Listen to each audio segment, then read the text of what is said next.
Sesaat lagi Anda akan mendengarkan program Renungan Sahabat Seperjalanan bersama Pendeta Wendy Pratama. Selamat mendengarkan.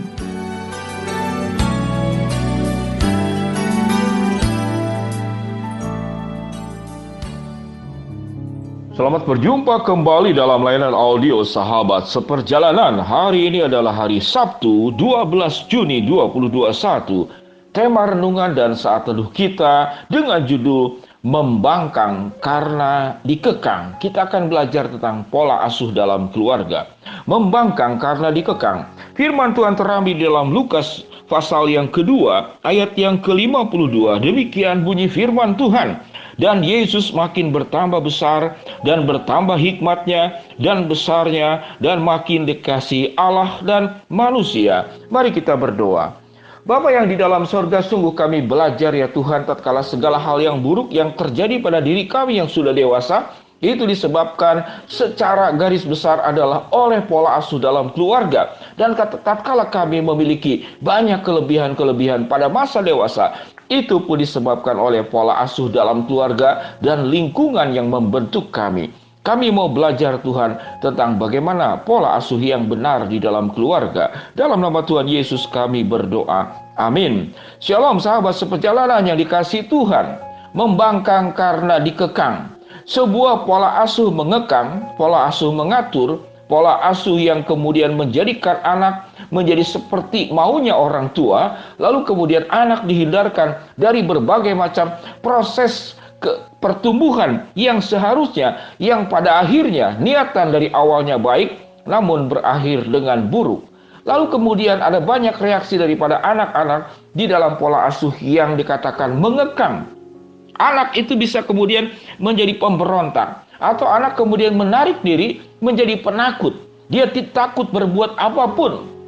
Dan pada akhirnya kemudian bisa berekses menjadi pribadi-pribadi yang tidak tumbuh dengan baik. Mengapa? Karena potensi di dalam diri anak tidak berkembang. Potensi anak itu kemudian dimatikan secara tidak sadar. Sama seperti orang tua, atau dalam istilah kalau kita melihat bagaimana pertumbuhan seekor induk burung membesarkan anak-anak burung. Pada awalnya tentu akan dijaga, ada di dalam sarangnya, diberi makan terus-menerus. Namun di masa pertumbuhan anak burung ini akan punya sayap dan dia mulai belajar mengepak. Dan kalau belajar mengepak, ada satu hal yang cukup menarik, bahwa anak-anak burung ini pada akhirnya dia harus terus untuk berjuang mandiri dan terbang dengan kemampuan sayapnya sendiri, dan tidak terus-menerus untuk dicukupkan, difasilitasi, dipelihara, dijaga oleh orang tuanya. Maka tujuan pola asuh sesungguhnya adalah menjadikan anak itu tumbuh dengan mandiri. Yang menarik di dalam Alkitab, pada saat Yesus usia 12 tahun, dia terpisah daripada orang tuanya. Karena dari Yerusalem, orang tuanya akan kembali ke tempat tinggalnya yang bernama Nazaret, dan terpisah selama perjalanan 3-4 hari. Ada banyak mengatakan memang tertinggal, orang tuanya tidak sadar menganggap bahwa anaknya itu, Yesus, itu ada di dalam rombongan keluarga besar yang lain. Tapi ada juga yang memang Yesus dengan inisiatifnya sendiri, di dalam usia yang sangat muda, dia mau bertemu di Yerusalem dengan para pemuka agama. Setelah 3-4 hari kemudian orang tuanya bertemu kembali dengan Yesus. Yesus sedang bersoal jawab, dan Alkitab mencatat pertanyaan-pertanyaan yang ditanyakan Yesus kepada para pemuka agama. Dikatakan mereka tidak bisa menjawabnya, dan mereka terheran-heran dengan kecerdasan daripada anak yang masih usia 12 tahun. Sahabat seperjalanan yang dikasihi Tuhan, ini kisah. Dan Alkitab berkata bahwa Yesus itu bertambah besar dan bertambah hikmatnya dan besarnya dan makin dikasihi Allah dan manusia. Kita tentu menginginkan pertumbuhan anak-anak kita itu seperti Yesus. Hikmatnya bertambah, kecerdasannya bertambah, imannya bertambah, fisiknya juga bertambah, kemampuan sosialnya bertambah, dan pada akhirnya seorang anak akan berdiri sendiri di hadapan Allah dan bukan di hadapan orang tuanya. Dia akan menjalani kehidupan sesuai dengan tujuan-tujuan Allah di atas hidup diri anak. Sahabat seperjalanan yang dikasihi Tuhan, membangkang karena dikekang. Dari banyak peristiwa percakapan dengan anak-anak, Bagaimana sesungguhnya rumah itu menjadi tempat yang begitu menakutkan buat anak-anak.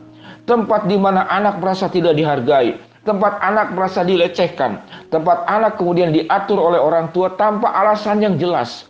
Tempat anak di mana rumah itu anak dilarang oleh orang tuanya, sementara orang tuanya sendiri melanggar apa yang dilarang oleh anaknya. Orang tuanya sendiri tidak memberikan contoh, tapi anak harus melakukan. Sangat sulit memang bagaimana mengasuh anak-anak. Bagi orang dewasa yang sudah tumbuh menjadi dewasa, tatkala kita memiliki sifat-sifat buruk, mungkin pemarah, mungkin kita menjadi orang tidak bisa memanage waktu, kita menjadi orang kadang-kadang suka bohong, suka menimbulkan keributan, suka adu domba. Itu adalah dari pola asuh.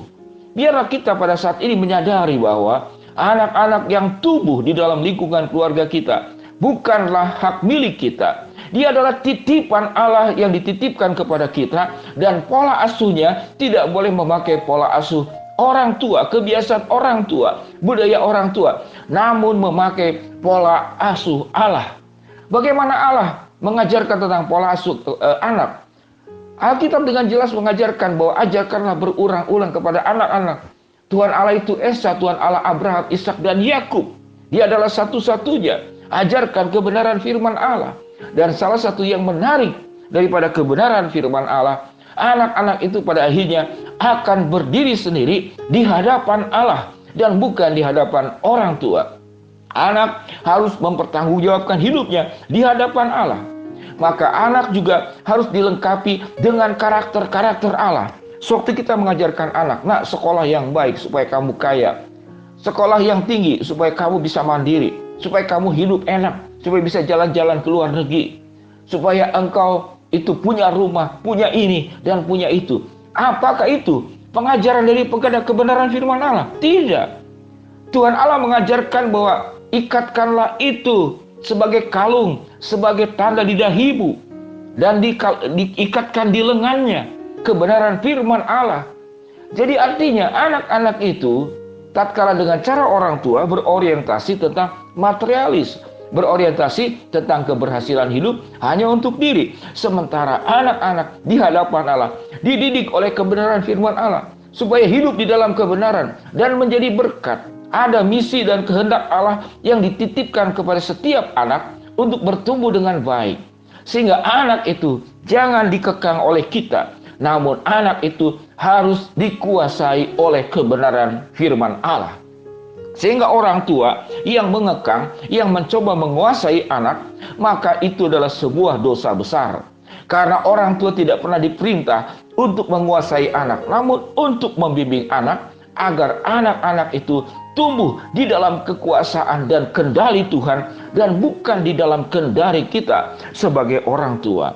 Sahabat seperjalanan, hari ini kita akan belajar tentang pola asuh, tentang bagaimana menciptakan keluarga yang baik, tentang bagaimana membimbing anak-anak itu tumbuh di dalam kebenaran firman Allah.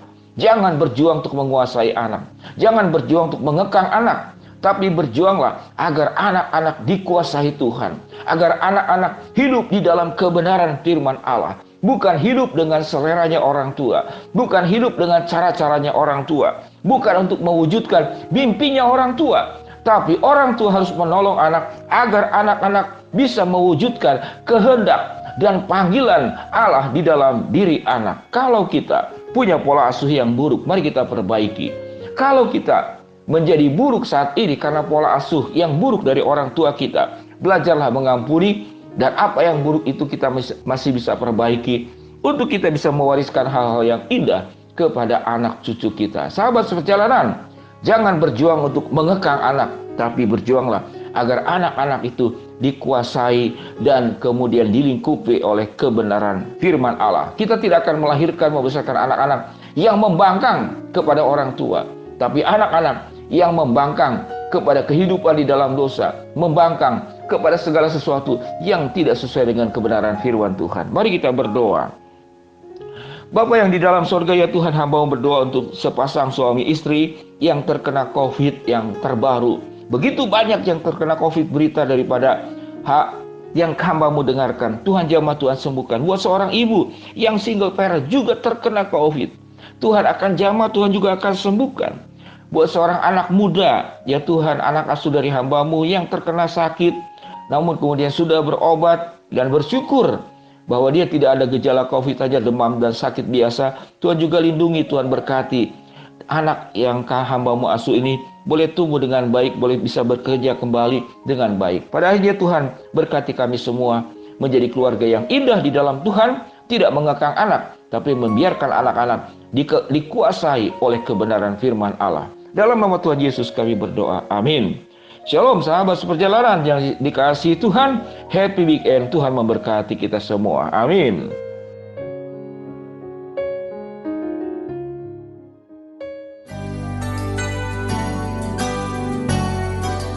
Anda baru saja mendengarkan program Renungan Sahabat Seperjalanan bersama Pendeta Wendy Pratama. Terima kasih atas perhatian Anda. Tuhan Yesus memberkati.